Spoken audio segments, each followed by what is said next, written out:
સોમનાથ સ્વાભિમાન પર્વ કાર્યક્રમમાં આપણી સૌની સાથે મંચ ઉપર ઉપસ્થિત વિશ્વના સર્વાધિક લોકપ્રિય નેતા અને ભારતના યશસ્વી વડાપ્રધાન આદરણીય શ્રી નરેન્દ્રભાઈ મોદી સાહેબ, મારા સાથી નાયબ મુખ્યમંત્રી શ્રી હર્ષભાઈ સંઘવી, મારા સાથી મંત્રી શ્રી જીતુભાઈ વાઘાણી, અર્જુનભાઈ મોઢવાડિયા, પ્રદ્યુમનભાઈ વાજા, કૌશિકભાઈ વેકરિયા, સાંસદ શ્રી રાજેશભાઈ ચુડાસમા, આમંત્રિત સર્વે સંતગણ, પ્રેસ મીડિયાના મિત્રો, સૌને મારા નમસ્કાર. જય સોમનાથ. આદરણીય વડાપ્રધાનશ્રીના નેતૃત્વ અને પ્રેરણાથી ઉજવાઈ રહેલું સોમનાથ સ્વાભિમાન પર્વ દેશના આત્મસન્માન અને અતૂટ આસ્થા તથા અડગ સંકલ્પથી ઉજવણીનો અવસર છે.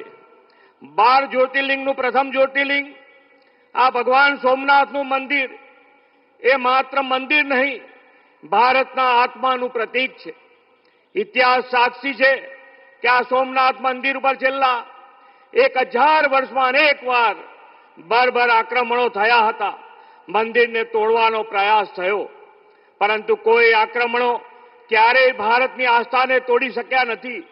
આજે પણ ભવ્યતા અને દિવ્યતાથી ભગવાન સોમનાથ બિરાજમાન છે. સોમનાથથી અખંડ આસ્થાની કથા અનેક વીરોના ત્યાગ અને બલિદાનથી ભરેલી છે. વીર હમીરજી ગોહિલ, ચૌલા દેવી, વેગડા ભીલ જેવા શૂરોએ પોતાના યોદ્ધાઓ સાથે સોમનાથ દાદાના રક્ષણમાં સર્વોચ્ચ બલિદાન આપ્યા હતા. આજે આખા જગતમાં સ્વની ચર્ચા છે, ત્યારે આદરણીય વડાપ્રધાન શ્રી મોદી સાહેબે દેશના ઇતિહાસમાં જોઈએ એવું સ્થાન નહીં પામેલા સ્વાભિમાનના યુદ્ધને અને સોમનાથ દાદાના રક્ષણ માટે સમર્પિત થઈ ગયેલા શૂરવીરોની શહાદતને યાદ કર્યા છે. 1000 વર્ષ પહેલા દેશની અસ્મિતા પર આક્રંતાઓએ કરેલા આક્રમણનો આપણા સ્વાભિમાનની યોદ્ધાઓએ પૂરા શૌર્ય અને સાહસથી જવાબ આપ્યો હતો. જનમાનસમાં આવા સ્વાભિમાનની જ્યોતિ જલાવી રહે એવા વિચાર માત્ર આદરણીય વડાપ્રધાન શ્રી નરેન્દ્રભાઈ જેવા યુગ પુરુષને જ આવે. આપણે સૌ નસીબદાર છીએ કે વિશ્વના વિકાસ પુરુષ એવા વડાપ્રધાન શ્રી મોદી સાહેબ આજે આપણને પ્રેરણા આપી રહ્યા છે.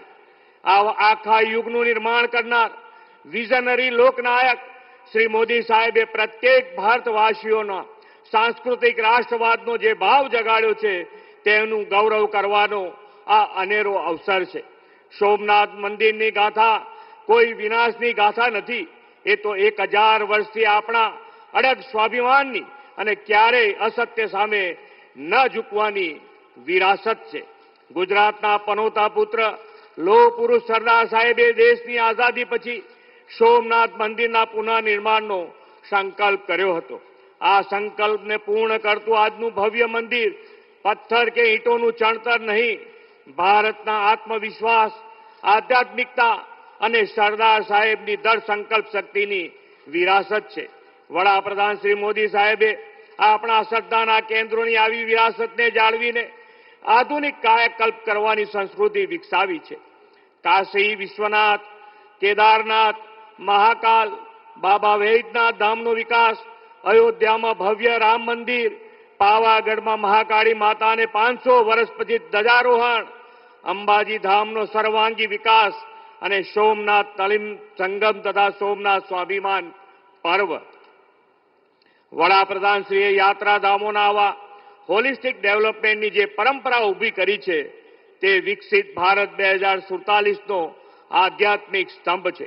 વડાપ્રધાનશ્રીના નેતૃત્વ અને દિશા દર્શનમાં વિકસિત ભારત માટે આપણે દેશના ભવ્ય વારસાનું જતન કરવા સતત પ્રયત્નશીલ રહીએ.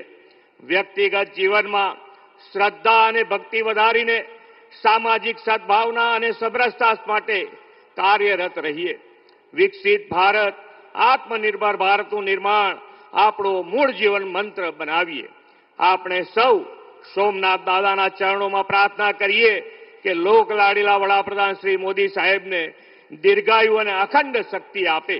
ભગવાન સોમનાથના કૃપા આશીષથી તેમના નેતૃત્વમાં ભારત વિશ્વગુરુ સ્થાને બિરાજે. આ સોમનાથ સ્વાભિમાન પર્વ એ દિશામાં પ્રેરણા આપનારો ઉત્સવ બને એ જ પ્રાર્થના સાથે વિરમું છું. ભારત માતા કી જય. વંદે માતરમ. જય જય ગરવી ગુજરાત. જય સોમનાથ.